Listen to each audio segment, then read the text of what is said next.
At Thanksgiving, my sister found out I had $12 million, and my family insisted I hand it over to her, saying she deserved it more. Have you ever felt completely invisible in your own family, like you were just a shadow while someone else got all the light? What if the person everyone dismissed as less than was secretly building a multi-million-dollar empire right under their noses? And what happens when that secret finally explodes, turning Thanksgiving dinner into a battlefield? My name is Sarah, I'm 38, and honestly, I need to get this off my chest. You know those family dynamics where one child can do no wrong, while the other just exists? Yeah. Welcome to my life. Everything was pretty normal until I was 8. I was an only child, and while my parents weren't exactly warm and fuzzy, they were present. Mom would help with homework, Dad would occasionally take me fishing. We weren't the Brady Bunch, but we were fine. Then came the night that changed everything. I remember my Aunt Kelly showing up at 2 a.m., telling me to pack a suitcase because Mom was in the hospital. My sister, Rachel, was on her way, but something was wrong. She wasn't due for another 2 months. The next few weeks were a blur of hospital visits and hushed conversations. Rachel was tiny, like one of my baby dolls, but hooked up to all these tubes and wires. I wasn't allowed to touch her, or even get too close. That was the first time I felt it, an invisible wall forming between me and the rest of my family. When they finally brought Rachel home, our house became a sterilized bubble. Mom developed an obsession with germs, I'm talking industrial-strength disinfectant, hand sanitizer stations in every room, constant cleaning. The harsh smell of bleach still makes me anxious to this day. But here's the part that really messed me up: whenever I showed the slightest symptom of illness, I was whisked off to Grandma Marie's or Aunt Kelly's. I mean, every time. Sneeze once. Pack your bags. A mild cough. You're off to see Grandma. At first, I thought it was fun. Grandma Marie made cookies, and Aunt Kelly had an incredible collection of Nancy Drew books I was devouring. But kids aren't stupid. After a while, you start to understand what's really going on. You're not being sent away on adventures, you're being treated as a threat, as if your very existence could somehow damage your beloved sister. I tried everything to get their attention in a healthier way, honestly. I got straight A's. Mom would barely look up from Rachel's latest doctor's appointment calendar. I won first prize at the science fair with a project about renewable energy. Dad just asked if I could store the display board in the garage because Rachel was allergic to cardboard dust. Is that even a thing? The real kicker came when I was 12. For months, I'd been practicing for the school talent show, teaching myself to perform Bridge Over Troubled Water on the piano. I know, a little on the nose. The night of the show, Rachel had a 99.1-degree fever. Guess who had no one in the audience? Meanwhile, 2 weeks later, the entire family, both sets of grandparents, showed up for Rachel's 15-minute flute recital, where she essentially murdered hot cross buns. Rachel quickly learned how to use the system. By age 7, she'd outgrown any real health issues, but that didn't stop her. Headache, must stay home from school. Feeling tired, someone else needs to do my chores. Worried about a test. Mom would literally call the school to get the deadline extended. I started spending more and more time in my room, immersing myself in books about art history and antiques. It's funny how life works out sometimes. My room became my sanctuary, mostly because Rachel claimed she was allergic to my lavender air freshener, so it was the only place she wouldn't go. You know what's really messed up? When she'd pretend to be sick, a part of me felt grateful. At least then, I'd be taken to Grandma Marie's, where someone would ask about my day, or be interested in what I was interested in. Grandma was the one who sparked my interest in vintage jewelry. She had an incredible collection of costume pieces that she'd let me organize and catalog. I suppose I should have seen it as prophetic. The worst part wasn't even the blatant favoritism. It was how they rewrote history to excuse their actions. Rachel just needs more attention because she had such a rough start. Sarah's always been so independent. Sarah understands that her sister has special needs. No, I didn't understand. I was a child who didn't understand why having a good immune system made me less deserving of love. Looking back, I can see how those years shaped me. The persistent message that I was somehow unsafe or inconvenient to be around doesn't just go away. But hey, at least it taught me to be self-sufficient. When no one checks your homework or cares about your triumphs, you quickly learn to be your own cheerleader. High school. Most people either loved or loathed it. Me? I saw it as a ticket out. While Rachel was establishing her drama empire in middle school, I was laying the groundwork for my own escape. And let me tell you, nothing inspires you to accomplish more than knowing that no one will do it for you. Remember how I said I spent hours sorting Grandma Marie's jewelry collection?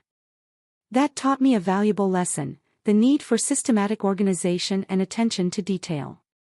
In high school, I approached everything with that same perspective. My desk at home looked like something out of an organization magazine, color-coded notes, meticulously organized study plans, everything in its place. Rachel teased me about it, calling me Rainman. Very clever, sis. But here's the thing about being invisible, no one is monitoring your failures or successes. So, do whatever the heck you want. I joined every club that wouldn't interfere with my part-time job at Carson's Diner. Thank you, Carol, the owner, for remembering my birthday when my own parents had forgotten. Debate team. Check. National Honor Society president. Check. Editor-in-chief of the school newspaper. Check. The debate team was where I truly found my voice. There's something incredibly satisfying about shattering someone's argument while maintaining complete composure. It also taught me how to negotiate, which I didn't realize at the time, but would be useful later. I won states twice. Rachel had major soccer games, so my parents couldn't attend either competition. She was on the C team and barely even played. Junior year was when things truly became interesting. I took the SAT and received a flawless score. Not like, oh, pretty good, flawless. I mean perfect. 1600, you know how many people get that? Less than 1%. I remember staring at the results screen for almost 20 minutes, convinced it was an error. I rushed home to tell my parents. I realized this is stupid. Mom was in the kitchen, helping Rachel with her English homework. The conversation went something like this: me, Mom. Look. I got a perfect SAT score. Mom, that's nice, honey, but can you keep it down? Rachel's trying to concentrate. She has a big test tomorrow. Rachel, yeah, some of us actually have to study, Miss Perfect. Mom, Rachel, sweetie, don't stress. You're just a different kind of learner. I still have the hard copy of those SAT results someplace. Never got pinned on the fridge. But Rachel's C+ in English.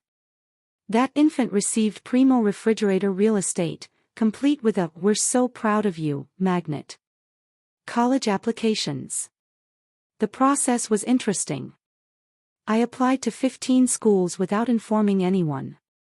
I wrote all my own essays, gathered my own recommendations, and handled all the financial aid paperwork myself.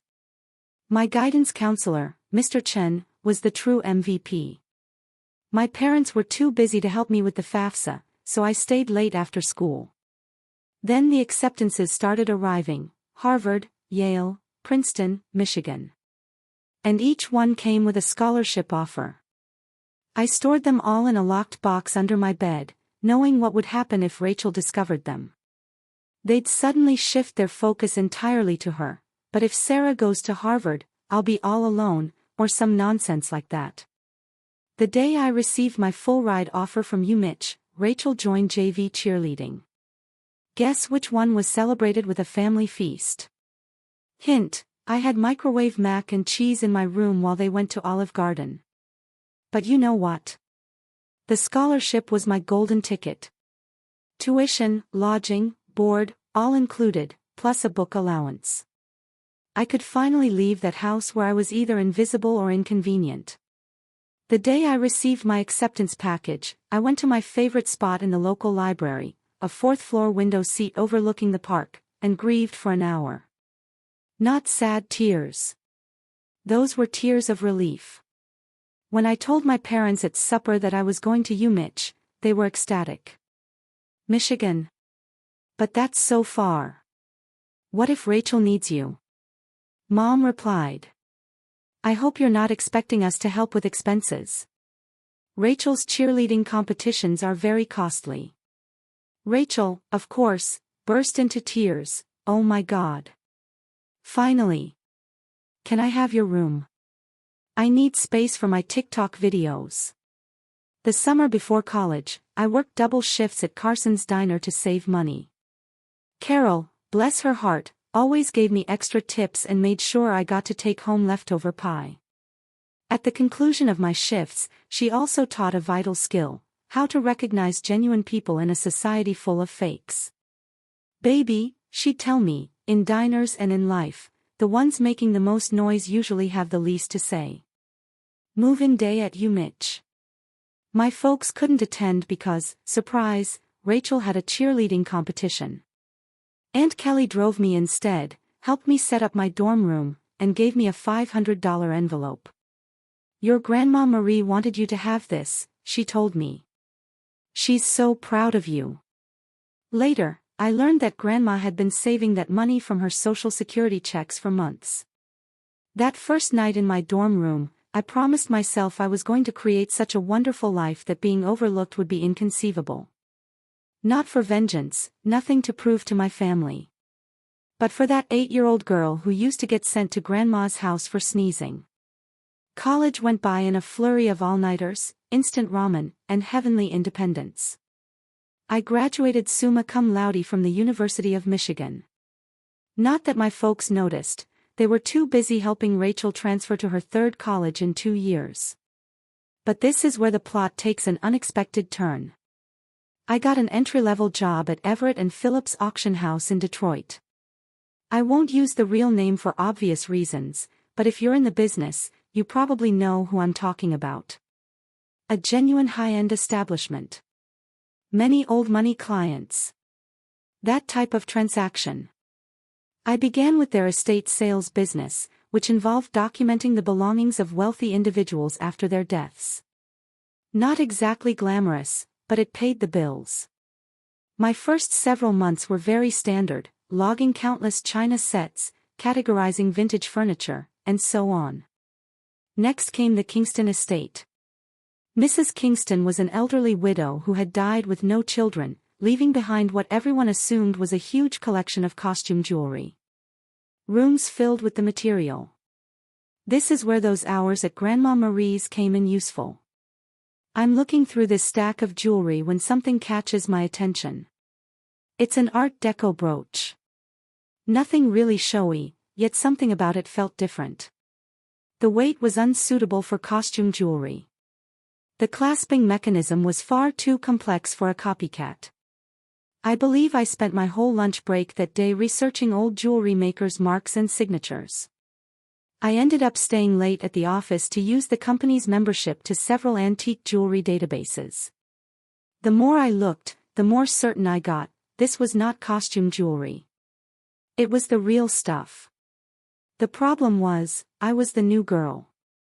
Nobody would believe me if I claimed we had a potential treasure on our hands. So I did what the debate team taught me.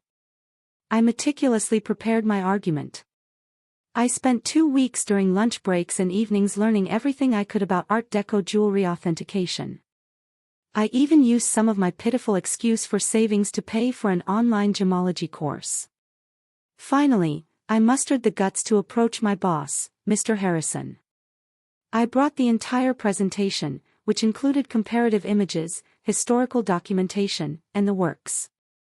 The conversation went something like this: "Me, sir, I think we might have something significant in the Kingston collection. Harrison, scarcely looking up from his phone, Sarah, we've already catalogued those as costume pieces. Me, you are correct, I know. But look at these maker marks. They match perfectly with Carter's 1925 signatures. Harrison, finally paying attention, where did you learn all of this? Me, I did some research. Long story short, the costume brooch sold for $47,000 at auction. It turns out that it was part of a limited collection created for some European set in the 1920s. But here's the real kicker, Harrison started to trust me after that. He began giving me other artifacts to authenticate. Suddenly, my pointless pastime of sorting antique jewels acquired real significance.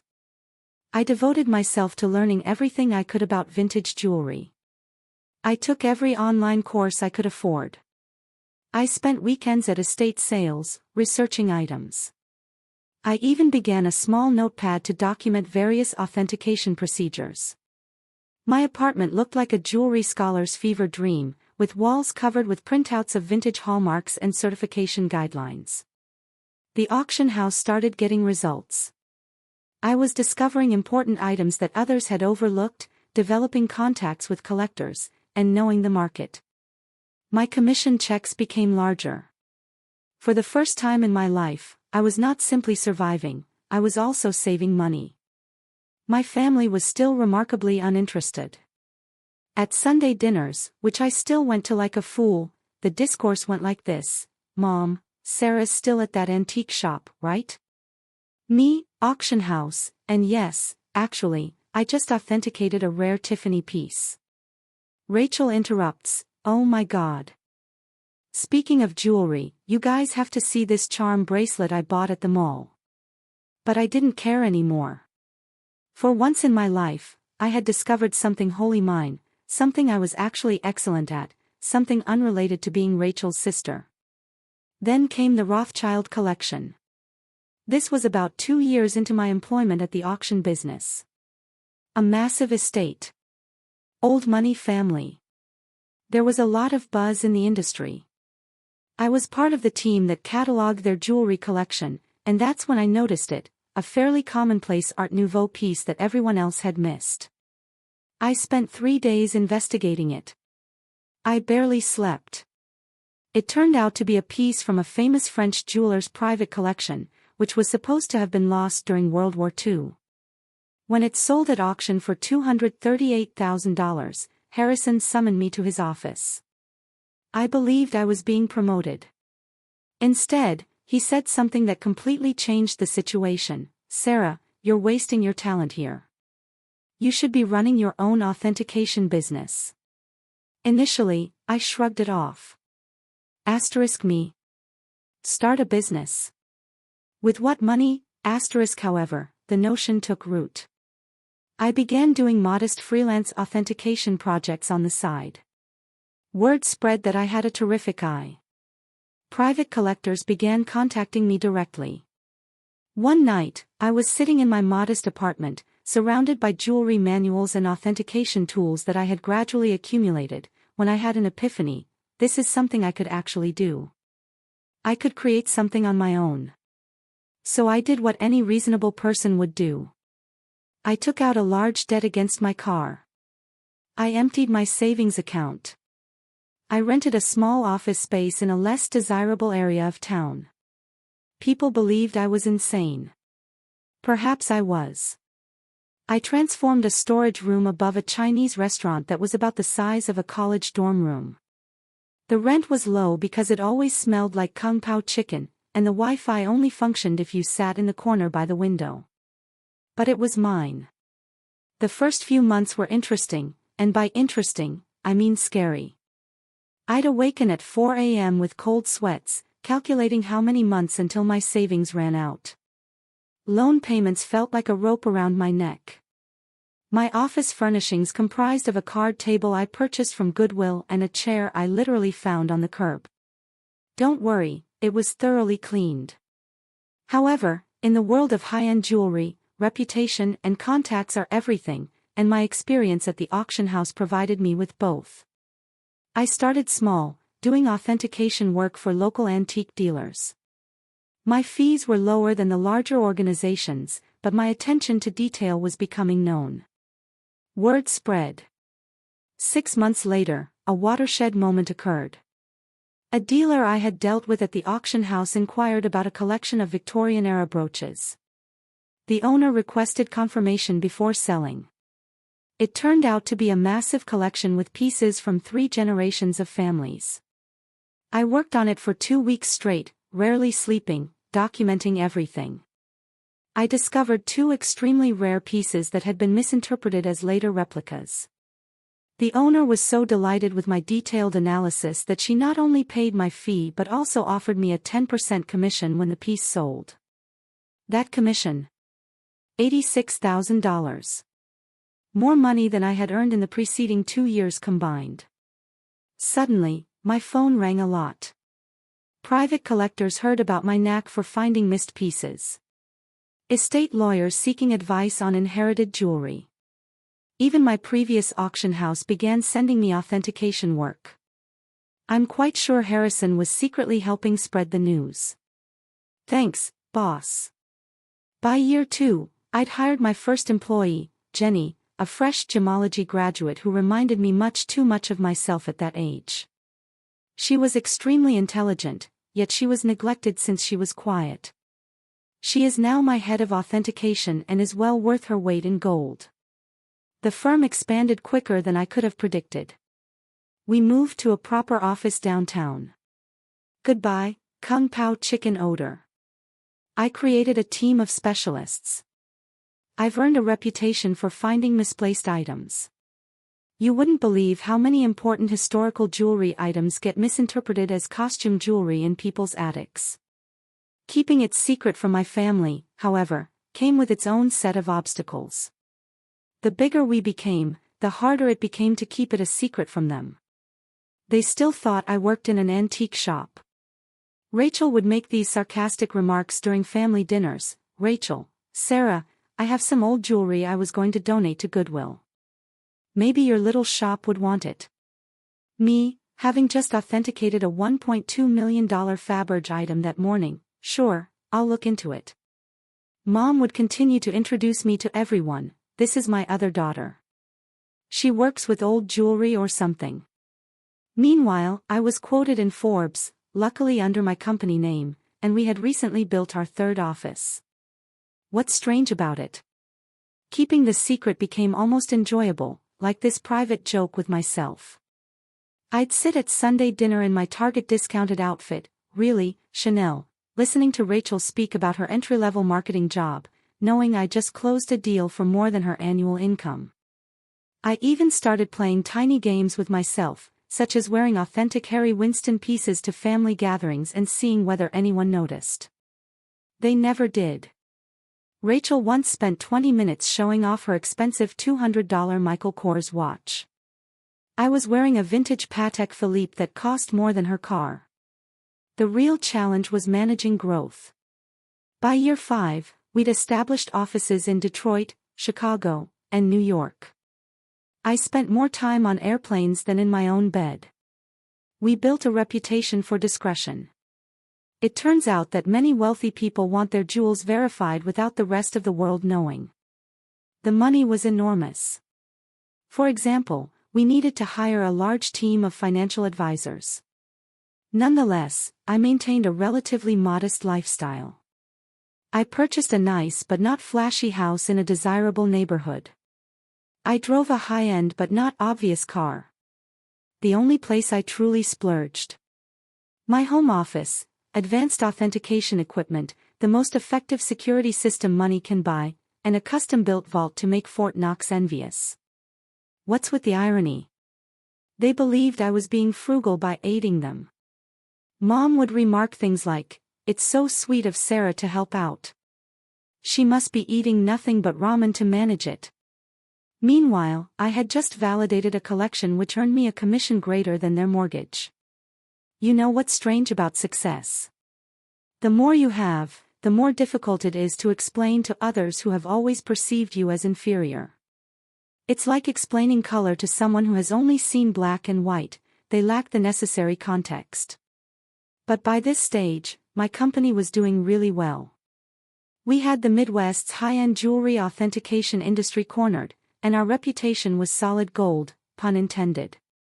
But every Sunday, I'd travel to my parents' house for dinner, playing Sarah the modest antique shop worker.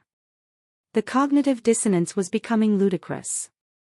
I'd spend my mornings on conference calls with Dubai collectors, my afternoons authenticating million-dollar pieces, and my evenings at my parents' house in carefully chosen normal clothes, eating Mom's overcooked pot roast while Rachel dominated the conversation with stories about her latest marketing triumph, usually something like bringing her boss's coffee without spilling it. One Sunday is very memorable in my mind. I had just completed a huge transaction, authenticating a missing Cartier piece that had been resting in someone's safe deposit box for 40 years. The commission? 7 figures. I drove directly from the meeting to my parents' place, still euphoric. Mom, Sarah, honey, is everything okay? Your clothes are looking a bit worn.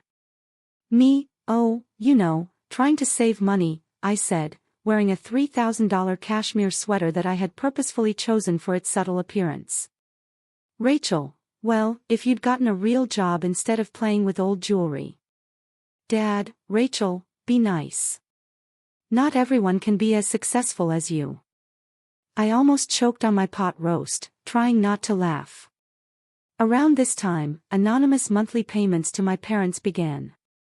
Aunt Kelly informed me that they were struggling to pay Rachel's educational loans and medical bills. Mom casually stated that they might have to sell the house. I couldn't let that happen. Despite everything, it was still the home I grew up in. So I initiated an anonymous monthly transfer of $5,000 to their account. When asked, I said I was giving $1,000 by living on rice and beans. They imagined the rest came from Aunt Kelly or another family member. Rachel, of course, claimed responsibility for inspiring family members to help. The money was helpful, but it also had unexpected consequences. My parents began treating me with a strange combination of sorrow and patronizing pride, as if I were some kind of noble poverty case, sacrificing everything to support the family. Meanwhile, Rachel's spending became more extravagant. She'd arrive for dinner with new, expensive bags, claiming they were outlet finds. They weren't. I can recognize a genuine Gucci at 20 paces. She began taking extravagant vacations and bragging on Instagram about her fortunate life. I'm very convinced she used my support money for shopping sprees. However, I remained silent. The irony was simply wonderful. Then came the MBA drama. Rachel revealed that she wants to return to school for her MBA. Another private university, of course. Only the best for the golden child. Mom contacted me in tears, explaining how they couldn't afford it. I suggested, maybe Rachel could look at state schools. They have good programs too. My mother replied, "Oh, honey, you don't understand. Your sister needs to maintain certain standards." But speaking of assisting, could I increase my monthly contribution? For a few years, I increased it to $7,000 per month. My accounts were unaffected. But witnessing them compliment Rachel for taking initiative with her education, while presuming I was living on ramen to help out, that stung a little. The actual kicker. I was giving a guest seminar at the same business school Rachel wanted to attend. My family didn't know that.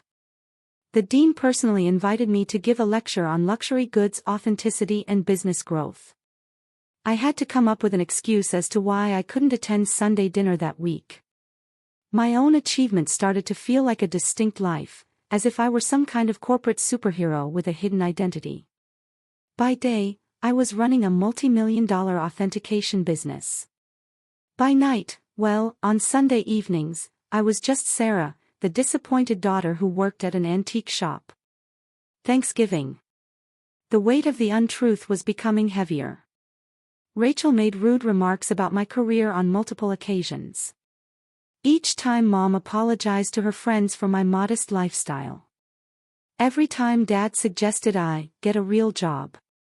I believe I always knew it would end dramatically. I just didn't expect it to implode so spectacularly on Thanksgiving. It began 2 weeks before the holiday. Mom called, weeping about her back discomfort. She had been diagnosed with a herniated disc, and the notion of cooking Thanksgiving dinner for 20 guests overwhelmed her. Now, I'd like to tell you that I offered to help purely out of goodwill, but really, I became tired of pretending her dried turkey was appetizing. My response: why don't I handle the food this year? I can have it catered. She replied, oh, honey, we can't afford a caterer. My response: don't worry about the cost. I've been saving up. Mom, concerned, you're not taking out a loan, are you? I coordinated everything with a high-end catering firm that I use for business gatherings. They do incredible work. The kind of food that makes you wonder why you ever bothered to prepare yourself. It cost more than my folks thought I earned in 2 months, but whatever. Thanksgiving morning dawned, and I was feeling quite good. I had my laptop with me because I needed to monitor a major online auction in Hong Kong. This magnificent Art Nouveau necklace was for sale, and I had a customer who was interested in authentication if they won the bid. The lunch arrived on schedule, and everything was properly prepared. Rachel, of course, had to comment. Store-bought stuffing, really, Sarah? Mom's is so much better. This is from the girl who once set off the smoke alarm while making toast. Mom was apologizing to everyone for not cooking herself, but you could tell they were enjoying the meal. Rachel shut up after tasting the maple-glazed Brussels sprouts, which, by the way, cost more per plate than her weekly grocery budget. I stepped away from supper and dessert to check my laptop. The auction was getting intriguing, and I needed to be prepared in case my client won. I set up in my old bedroom, which Mom had kept the same since high school. In the meantime, Rachel's room had undergone 3 renovations. That's when everything went wrong. I had left my authentication program running, with many tabs open that displayed various accounts and current agreements. Rachel came in without knocking, some things never change, to borrow my phone charger. She saw my laptop screen, and realized this was her chance to finally expose how pathetic her older sister was. Rachel, smirking, let's show everyone what Sarah's really been up to. Before I could stop her, she took my laptop and walked into the dining room. Picture this, 20 people, including aunts, uncles, cousins, and my parents, filled with gourmet turkey and half-drunk on pricey wine, which they mistook for Trader Joe's. Rachel's declaration: time to see what kind of important work Sarah's doing on Thanksgiving. She flipped the laptop around triumphantly, apparently intending to disgrace me with whatever minor antique transactions she assumed I was working on. The room went completely silent. Like, you could hear the fancy clock I got Mom for Christmas ticking. She believed it was a reproduction. My screen displayed, current account balance, $12.4 million pending authentication contract, $485,000 recent transaction, $1.2 million, Hong Kong auction, company's quarterly profit report, $4.20 million. Rachel's face shifted through 5 different emotions in 3 seconds. The final one landed somewhere between astonishment and nausea. She actually swayed slightly on her feet. Rachel. Mom whispered. What is it? Rachel, voice cracking, she's rich. Sarah's rich. Chaos ensued. If it was possible, the hush deepened even further. Then Mom began giggling. Like, really laughing. She said, don't be silly. Sarah works at that little antique shop. I rose up, carefully straightening out my basic cashmere sweater, which cost more than their monthly mortgage. Me? Yes, actually, Mom, I own one of the largest jewelry authentication companies in the country. For years, those antique shop comments. I authenticate pieces worth millions. That little business you never asked about. It has offices in 3 cities. Dad choked on his liquor. Aunt Kelly dropped her fork. Uncle began coughing terribly. Then Mom's laughing transformed into something else. Her face turned red, then purple. She stood up so quickly that her chair tumbled over. You have millions, Mom screamed, and you let us struggle. Struggle? I shot back. I send you $7,000 every month. She replied, while sitting on millions. Your sister has student loans. So there it was. Instead of congratulations. Not, wow, we're so proud. Just outraged that I hadn't given them more money. Rachel began to cry, surprising, I know, sobbing about how she deserved to know, and how I had betrayed the family.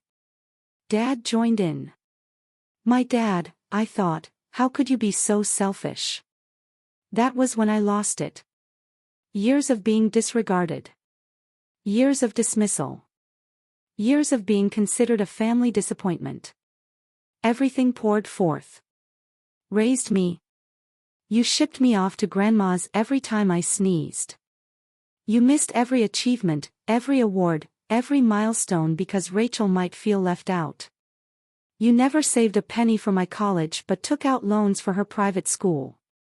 And now you're mad that I built something for myself. The following 5 minutes were chaotic. Mom screamed about family obligations. Dad was yelling about ungrateful children.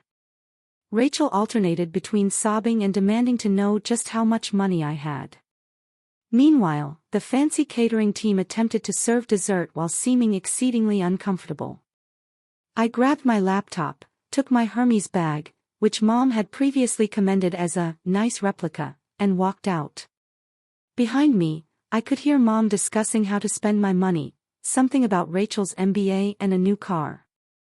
As I went home in my sensible automobile, a limited edition BMW, my phone started filling up with texts. The family group chat burst. Rachel began posting on Facebook about hidden family wealth and selfish siblings. The days after Thanksgiving were like watching a cyclone hit in slow motion, except that the hurricane represented my family, and the debris symbolized my sanity. Let's start with SMS messaging. Within 1 hour of leaving supper, my phone had 47 missed calls, and more than 200 messages.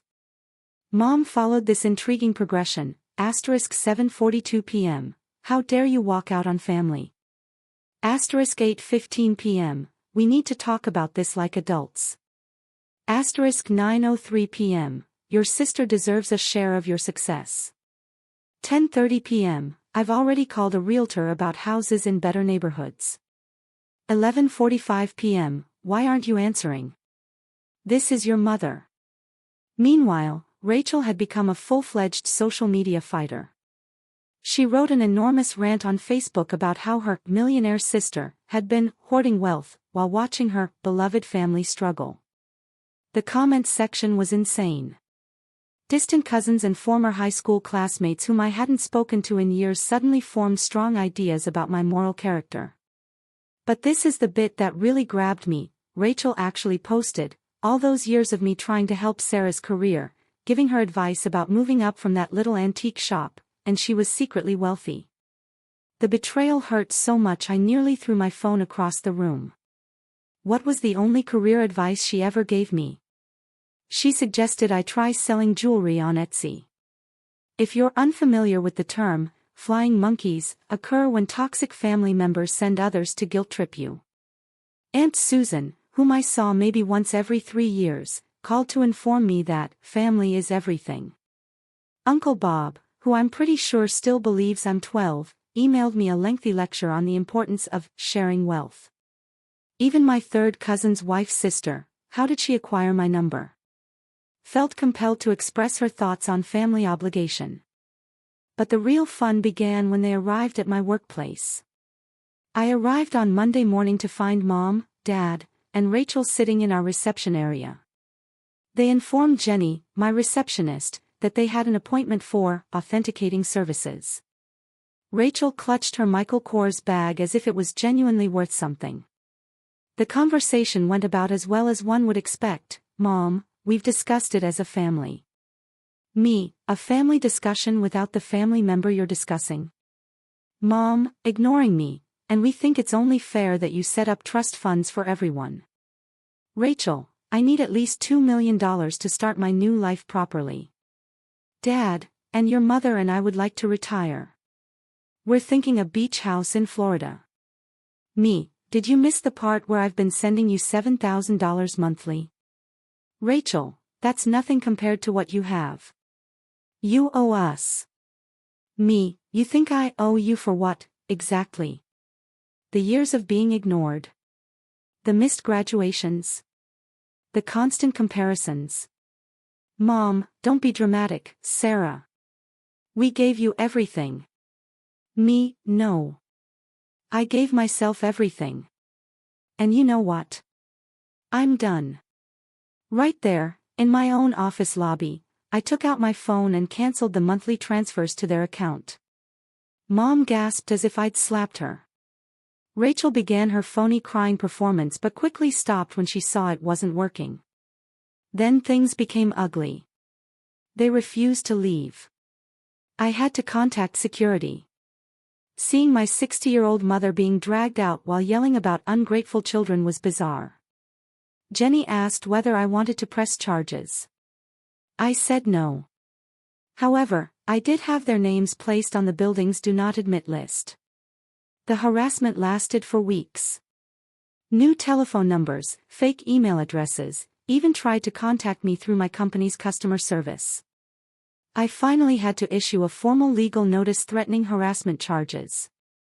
Mom then played her final card. She called Grandma Marie. But here's the thing about Grandma Marie, she is wiser than all of them together. How did she respond? Good for Sarah. About time someone in this family succeeded on their own terms. Mom did not speak with her for 2 months after that. It has been 6 months since Thanksgiving. I relocated to a new home with better security. I changed all of my numbers. What about the company? We are doing better than ever. It turns out that my family problems attracted several high-profile clients who respected my caution in the circumstance. Rachel continues to write passive-aggressive updates about toxic wealth and family betrayal. According to what I've heard, she is beginning her own jewelry authentication firm. Good luck on that. Mom and Dad finally stopped trying to contact me when my lawyer wrote them an official letter outlining how the harassment charges would affect their lives. They're now informing everyone that they never wanted my money anyway and that they're praying for my salvation. What's the best part? For the first time in my life, I feel liberated. No more Sunday dinners full of sly insults. No more downplaying my accomplishments to spare their feelings. No longer financing the Rachel show. My therapist believes I am finally establishing healthy limits. I say I am finally living authentically. So, that's my story. And Rachel, I know you're probably reading this, that Cartier bracelet you're wearing in your most recent Instagram post. Definitely a fake. Just saying. Have you ever felt truly invisible in your own family? Or had a moment where you finally stood up for yourself after years of being pushed aside? Tell me what you think, I really want to know.